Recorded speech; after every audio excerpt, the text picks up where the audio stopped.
Hi friends, அனைவருக்கும் வணக்கம். நாம் இன்றைக்கி ரொம்ப டேஸ்ட்டான உருளைக்கிழங்கு சப்ஜி, அதாவது உருளைக்கிழங்கு கிரேவி எப்படி செய்யலான்னு பார்க்கலாங்க. இது ரொம்ப டேஸ்ட்டாக இருக்குங்க. மட்டன் கிரேவி சாப்பிட்ற டேஸ்ட்டில் அப்படியே இருக்குங்க. இந்த உருளைக்கிழங்கு கிரேவியை வந்து நம்ம ஒயிட் ரைஸ் கூட எடுத்துக்கலாம். சப்பாத்தி, பூரி, நான், தோசை, இட்லி எல்லாத்துக்குமே செம்ம அட்டகாசமாக இருக்குங்க. கண்டிப்பாக நீங்கள் இந்த டிஷ்ஷை மிஸ் பண்ணாமல் ட்ரை பண்ணி பாருங்கள். வாங்க இந்த உருளைக்கிழங்கு கிரேவி எப்படி செய்யலான்னு பார்க்கலாம். அதுக்கு முன்னாடி நம்ம சேனலை சப்ஸ்கிரைப் பண்ணாத நண்பர்கள் ப்ளீஸ் சப்ஸ்கிரைப் பண்ணுங்கள், சப்போர்ட் பண்ணுங்கள். வாங்க இப்போ வீடியோக்குள்ளே போகலாம். உருளைக்கிழங்கு கிரேவி செய்கிறதுக்கு இந்த மாதிரி ஒரு குக்கர் எடுத்துக்கோங்க. 2 டேபிள் ஸ்பூன் ஆயில் சேர்த்துக்கோங்க. ஒரு பீஸ் பட்டர் சேர்க்குறேங்க. உங்களுக்கு பட்டர் சேர்க்க விருப்பம் இல்லைன்னா 3 டேபிள் ஸ்பூன் ஆயில் சேர்த்துக்கோங்க. ஆயில் நல்லா காயட்டும். ஃப்ளேமை மீடியம் வச்சுக்கோங்க. 3 துண்டு சிறிய துண்டு பட்டை, 2 கிராம்பு, 2 ஏலக்காய், கொஞ்சமாக கல்பாசி, 3 சிறிய பிரியாணி இலை சேர்க்குறீங்க. நெக்ஸ்ட்டு 1/4 டீஸ்பூன் சீரகம், 1/2 டீஸ்பூன் சோம்பு. சோம்பு நல்லா பொரிஞ்சு வரட்டும். நெக்ஸ்ட்டு 2 பச்சை மிளகாய் சேர்த்துருக்கீங்க. ஜஸ்ட் ஃப்ளேவருக்காக தான் சேர்க்குறேன். நெக்ஸ்ட்டு 2 மீடியம் சைஸ் பெரிய வெங்காயத்தை நல்லா இந்த மாதிரி ஃபைனாக சாப் பண்ணிடுங்க. இந்த அளவுக்கு குட்டி குட்டியாக ஃபைனாக சாப் பண்ணாதான் இந்த கிரேவிக்கு நல்லா டேஸ்ட்டாக இருக்குங்க. இப்போ வெங்காயம் வதங்குறதுக்காக 1/4 டீஸ்பூன் சால்ட்டு சேர்க்குறீங்க. சேர்த்துட்டு வெங்காயம் நல்லா சிவந்து பொன்னிறமாக வர அளவுக்கு வதக்கி கொடுத்துருங்க. வெங்காயம் நல்லா வதங்கட்டும். அதுக்கு இடையில நம்ம ஒரு மசாலா அரைச்சிடலாம். நான் இன்னைக்கு 3 மீடியம் சைஸ் பழுத்த தக்காளியை எடுத்து இந்த மாதிரி ஃபைனாக சாப் பண்ணிட்டு மிக்ஸி ஜாரில் சேர்த்துருக்கேங்க. இப்போ கொஞ்சமாக கொத்தமல்லி தழை, கொஞ்சமாக புதினா இலையை சேர்த்துருங்க. 1 இன்ச்சு சைஸுக்கு இஞ்சி எடுத்து தோலெல்லாம் இன்னைக்கிட்டு குட்டி குட்டியாக சாப் பண்ணி சேர்த்துருக்கேங்க. நெக்ஸ்ட் பாருங்க, 5லேருந்து 6 பெரிய சைஸ் பூண்டு பல்ல இதில் சேர்த்துருக்கேங்க. இப்போ தண்ணி எதுவும் விடாமல் அரைச்சிட்டு வந்துடுங்க. பாருங்க நல்லா ஃபைனாக அரைச்சிட்டு வந்துட்டேன். இது கூடயே 5 முந்திரி பருப்பு சேர்த்து அரைச்சிக்கோங்க. எடிட்டிங்கில் மிஸ் ஆயிடுச்சுங்க. இதை ஒரு உரமா வச்சிருங்க. நெக்ஸ்ட் பாருங்க, வெங்காயம் நல்லா சிவந்து பொன்னிறமா வதங்கிருச்சுங்க. இந்த அளவுக்கு வதக்கணுங்க. அப்பதான் சப்ஜி டேஸ்டா இருக்கும்.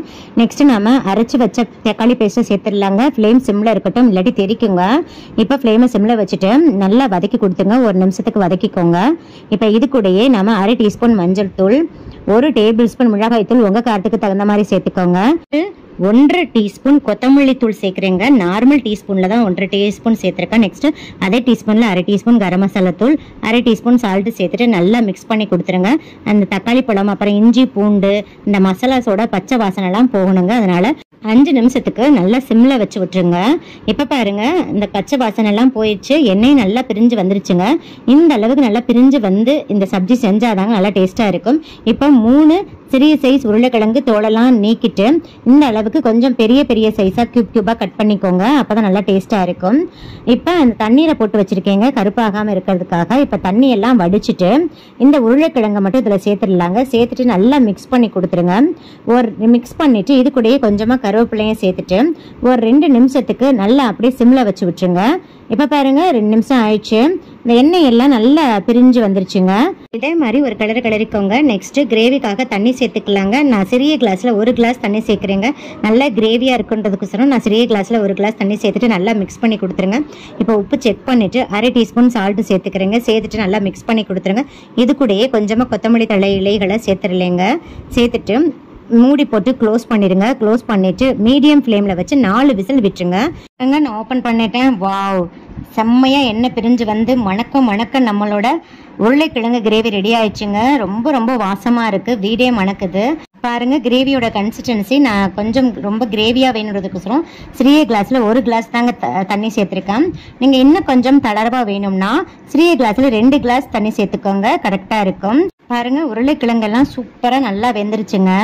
நல்லா சாஃப்டா வெந்துருச்சு. ஸோ மீடியம் ஃப்ளேம்ல வச்சு ஒரு 4 விசில் விட்டுக்கோங்க.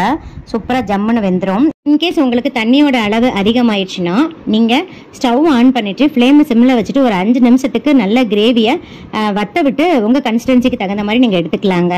இப்போ பாருங்க, நம்மளோட உருளைக்கிழங்கு கிரேவி ரெடி ஆயிடுச்சு. ரொம்ப டேஸ்டா இருக்குங்க. கண்டிப்பா ட்ரை பண்ணி பாருங்க. சப்பாத்தி கூட சர்வ் பண்ணியிருக்கேங்க. பாருங்க, சப்பாத்தி எந்த அளவுக்கு நல்லா சாஃப்டா இருக்குன்னு. இந்த சாஃப்ட் சப்பாத்திக்கான வீடியோ லிங்க் டிஸ்கிரிப்ஷன் பாக்ஸ்ல கொடுத்துருக்கேங்க. விருப்பப்பட்ட ரெஃபர் பண்ணிக்கோங்க. சப்பாத்தி சாப்பிட்றச்ச அந்த மாதிரி ஆனியன் கூட சாப்பிட்டு பாருங்க. ரொம்ப டேஸ்டா இருக்கும். நார்த் சைட்லயும் அதே மாதிரி ஹோட்டல்ல நீங்க போய் இந்த மாதிரி சப்ஜி ஆர்டர் பண்ணீங்கனாலும் இந்த மாதிரி ஆனியன் கொடுப்பாங்க. ரொம்ப டேஸ்டா இருக்கும். ட்ரை பண்ணி பாருங்க. ரைஸ்லையும் சர்வ் பண்ணி காமிச்சிருக்கேங்க. சப்ஜி கூட ஒரு டீஸ்பூன் நெய் சேர்த்துட்டு ஒயிட் ரைஸை நல்லா மிக்ஸ் பண்ணி சாப்பிட்டு பாருங்க. ரொம்ப ரொம்ப டேஸ்ட்டாக இருக்குங்க. கண்டிப்பாக ட்ரை பண்ணி பாருங்க. இந்த கிரேவி சாப்பிட்றச்ச மட்டன் கிரேவி அல்லது சிக்கன் கிரேவி சாப்பிட்ற ஃபீலிங் கண்டிப்பாக இருக்குங்க. ஸோ மறக்காமல் ட்ரை பண்ணி பாருங்க.